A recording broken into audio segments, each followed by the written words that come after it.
किसी की याद बार बार आना, जिसे हम याद करते हैं, क्या वह हमें याद करता है? यदि आप किसी की यादों को लेकर बहुत ज्यादा परेशान रहते हैं, चाहकर भी उसकी यादों को रोक नहीं पा रहे, तो वीडियो के अंत तक बने रहे। हम आपको बताएंगे कि ऐसा कब होता है। तो चलिए वीडियो को शुरू करते हैं। मनोविज्ञान कहता है कि जब आपका मूड अचानक से उदास हो जाता है, तो यह एक बहुत प्रभावशाली संकेत होते हैं कि कोई आपको बहुत याद कर रहा है। जब कोई आपको धोखा देता है, तो आपके दिमाग के सोचने की समझने की क्षमता कम हो जाती है और ऐसा महसूस होता है कि किसी के मन की आवाज आप तक पहुंच रही है। मनोविज्ञान कहता है, जब कोई पुरुष किसी स्त्री को बार बार जितना अधिक सोचता रहता है, वह स्त्री उतनी ही जल्दी उसकी भावनाओं को महसूस करने लगती है। लेकिन कैसे और क्यों? सिर्फ सोचने भर से एक स्त्री आपके करीब खिंची चली आती है। सोचने की ताकत एक कल्पना नहीं, विज्ञान है।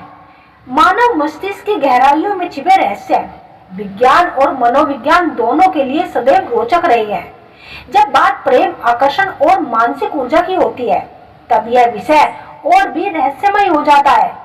ऐसा कहा गया है कि यदि कोई पुरुष बार बार दिन रात लगातार किसी स्त्री को याद करता है, उसे सोचता है, तो उसका मानसिक ऊर्जा स्तर का प्रभाव उस स्त्री पर जरूर पड़ता है। मनोविज्ञान के कुछ सिद्धांत, न्यूरोसाइंस ऊर्जा की धारणा, इस विचार को समर्थन प्रदान करते हैं कि यदि दो लोगों के बीच भावनात्मक या आध्यात्मिक संबंध हो, तो वह ऊर्जा दूसरे व्यक्ति तक जरूर पहुंचती है। विचारों का आदान प्रदान करना या विचार संश्लेषण के अंतर्गत आता है। जब कोई पुरुष किसी स्त्री को बार बार सोचता है, उसकी कल्पना करता है, उसके साथ बिताए पलों को स्मरण करता है, तो यह एक मानसिक सेतु बनता है।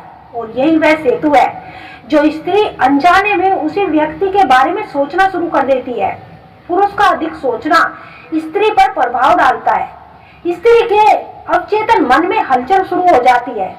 जब कोई स्त्री बार बार एक पुरुष का नाम, चेहरा, स्मृति अनुभव करती है बिना किसी अप्रत्यक्ष कारण के, तो यह संकेत होता है कि कहीं ना कहीं उस पुरुष की मानसिक ऊर्जा उस स्त्री तक पहुंच रही है।